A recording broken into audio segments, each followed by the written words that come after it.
What's up, congratulators? What's up? It's Xavier Garcia once again. If you're new to the channel, this is the Ultimate Psychology channel. I'm creating awesome videos to cure all your life. So check it out. We're with another book review, and I came across this awesome, phenomenal book, The New Power Couple, and it's by Jocelyn and Aaron Freeman.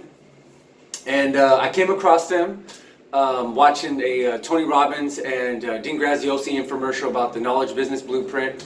If you're not involved, you don't know anything about it, check it out. And so they were talking just passively. They mentioned a couple and about their relationship expertise. And I was like, whoa, I want to check that out and look into it. So I looked into it, and all of a sudden, when you look into something on Instagram or YouTube, these things start popping up and re-popping up. And I was like, whoa, that's actually, wait, yeah, that was a group, that was a couple I was checking out. So I got a copy of the free book. They give you a free book if you pay for the shipping and handling. I love the offer, and I got involved. So this is not necessarily a critique of the book. It's more of a I'm a promotion. I'm approving of the book. I like it. It's solid. And now I'm even in the Facebook group. They come out to San Diego often, and I'd like to hopefully meet them soon one day. There's a lot to learn from them. They're definitely the new relationship role models for Christina and myself, my wife and I. And so it's great and wonderful to see where couples come in together and they collaborate on a relationship project. Usually it's, the woman, she has her own book and she can tell her relationship advice, or it's the man saying his relationship advice for the couple. But rarely do we see two individuals coming together as a couple and presenting their message to the world. So I loved it a lot, and I highly recommend it. The subtitle here is Designing an Abundant Life and Relationship That Lasts Forever. And well, that's something that we all want, right? To have the life and the relationship, and something that's not chaotic, where you don't know if it's, how long these things are going to last or whatever, that you have that permanence, that security, and that safety to go from glory to glory, and until death does us part. And so,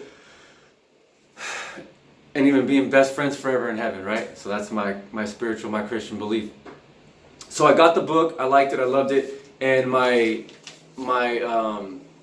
anniversary was not too long ago. It's Valentine's Day, and we went out to Puerto Vallarta, and on the plane ride over there, and from there, that's when I was like, I'm gonna read this book, and I'll probably most likely do a book review on it, because I was already sold by their recommendation with the Dean and Tony, and I'm already vibing with it. I opened it up the first few the introduction and whatnot, and they're talking about having, their vision is to make the world a better place through better relationships and better couples. And so, that honestly triggered with my wife and I, it made me want to get involved with it more. And I thought I was just going to read it individually, and I was hoping that my wife and I we can get through it, but she has her book reading list, and she'll get around to this as well. But I've already begun to share some of the ideas and the concepts with the book, because I really liked it. I love learning new things, and especially when you find an alignment, or what do they call it, like a kindred spirits. And of course I have other couples, other friends that we have an alignment with and are compatible there. But it's great to see other people in kind of different genres, or the way they're just doing things outside of your immediate circle, doing great things, and you can still have a rapport with, right? We have social media, they have a Facebook group if you get the book, and they're doing all kinds of activities all the time, new challenges and stuff to keep your relationship fresh and engaging, and also to have a community outside of just your local experience. So my review, I took some notes. I don't have much time here. Wifey's out of the house for just a moment, so I can make this video. She's doing laundry, bless her heart, and my daughter went with her. So I'm going to make this happen really quick. They go on to say that, and of course I'm not going to get into details, because I want you to get the book for yourself and support their cause. And so I don't want to give away too many details, as I do with most of the book reviews that I do. So, but you see these great couples, or just anybody being successful in life, and if you're not successful, if you're unsuccessful, you haven't become successful yet, you're more likely inclined to be like, they just got lucky, or they just have all these advantages that you don't.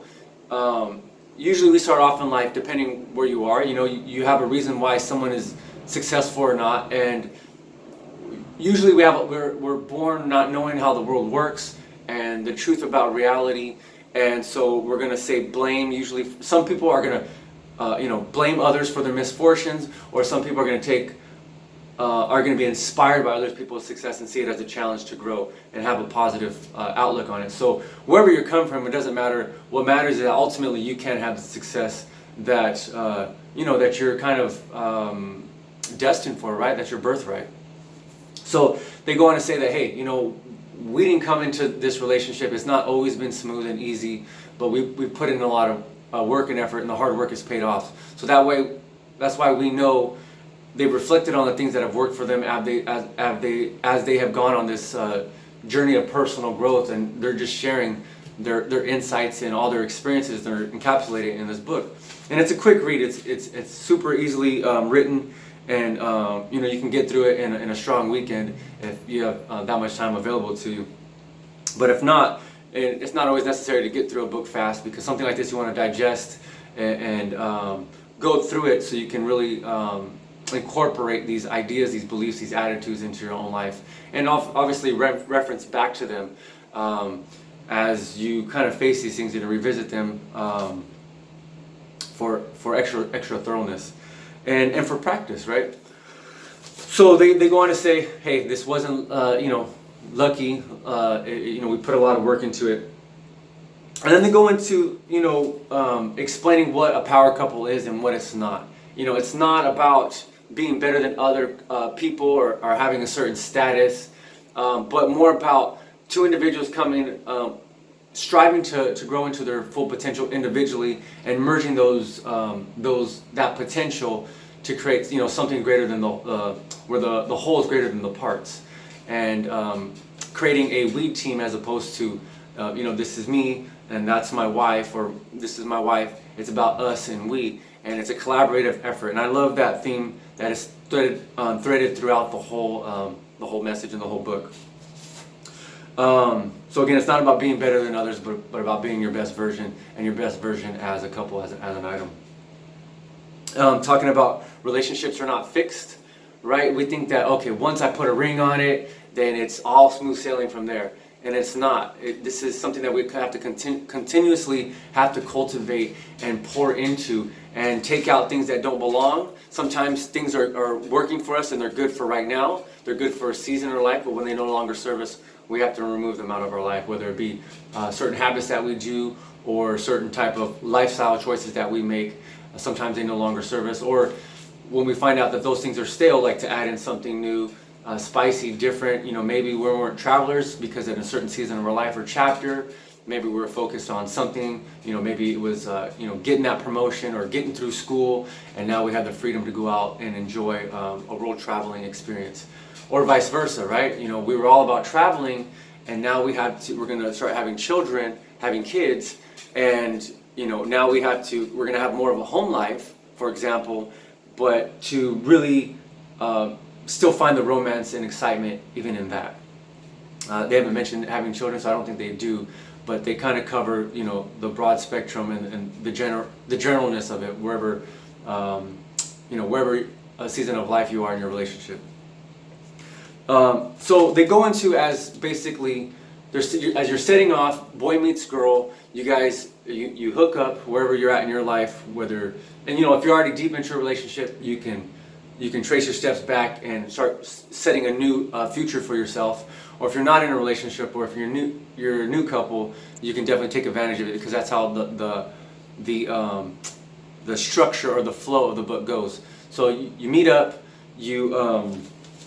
how did I put it here? You start, brainstorming all these things we want to do together. Let's do this, let's do that. And so we kind of set a vision for ourselves. We embark on this journey into this relationship. And all of a sudden, life happens, and we come across these traps. And so they cover some of these deep pitfalls that a lot of us go through, and even that some of us, it seems like insanity that we continue to go through these traps, these pitfalls and traps and these ditches, and sometimes think that it's just natural, normal part of life. But when we take a step back and look at it, hey, this is an actual mess, a complication that comes up. And once we're aware of it, we can look at it be observant and begin to start removing it. So they bring those up, and that right there is already the price of admission to check that out. And that's just within the first couple chapters or so. And of course, I'm not going to get into details. You got to get the book yourself. And I'm not getting any endorsement like deal or nothing like that. This is just me, Ultimate Psychology channel. Spreading the love. When I come across good material, good content, I'm gonna share that information with you guys, and you make the best of it, right? This is like a buffet. You pick and choose what you like, what works for you, and what doesn't. You leave to the side. So they talk about reviewing the traps, and of course you can get some of this from just reading the table of contents, but you go through it, you get deeper, and then you're gonna find some really nice, surprising things in there. And as I was reading it, I was like, some of this stuff is familiar. I'm already kind of hip to the game. I'm already kind of a relationship mastery level.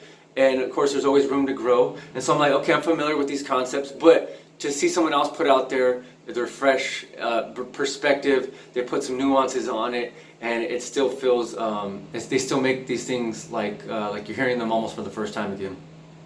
And so it's important to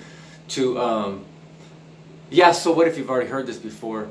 It's about the reinforcing it, because some things are timeless. And they need to be said again and again. It's not just like, oh, that's just that one person's idea. But when you start seeing a common theme in other different books, it's time to be like, hello, this is a prominent message in all successful relationships. Let me start, putting it to good use. But they do have an original way of putting things, and having, of course, original ideas and insights, perspective on some of the things that they're, the information that they're presenting. So, serves as a reminder.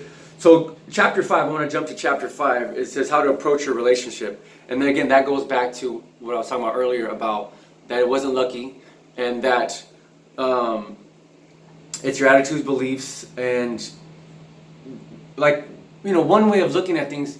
And these are very specific examples that they give you. Like one of them is like one of the first attitudes or beliefs that you can make an attitude adjustment about is seeing the world as a playground, right? Sometimes we can, especially guys, we can be very territorial, right? And this is my house, the house is a castle, and maybe we're not world travelers, but it kind of limits our expansive, our relationship. Traveling to Puerto Vallarta, going to the Redwoods, and I haven't traveled much, in my earlier my 20s and stuff, in my early 30s, I didn't get out much. I didn't have the money. I didn't have, my life was just difficult.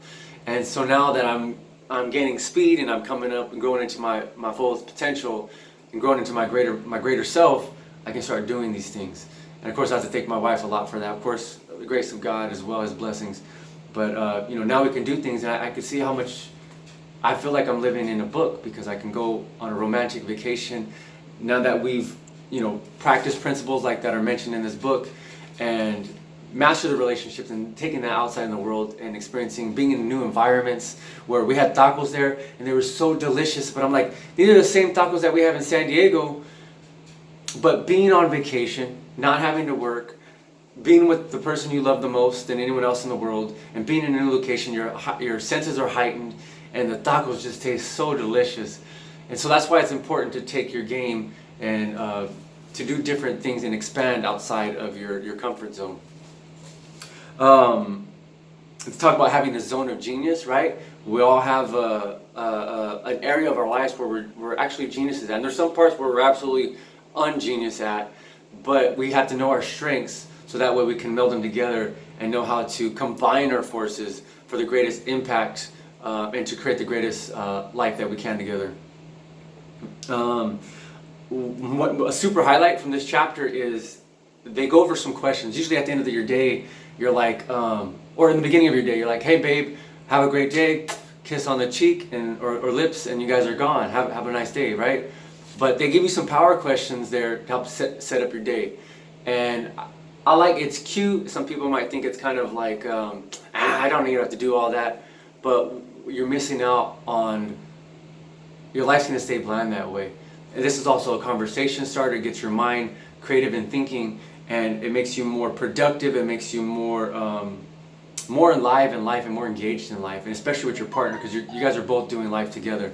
So asking these questions helps you, gets the rudder going for the day. And when you come back, of course, you can talk about the way you answer those questions, and if those things came true or not. And then they also have evening questions, which are separate from those morning questions, that ask about more than how was your day, right? It's kind of a mundane thing. It's like, yeah, I've heard that question before.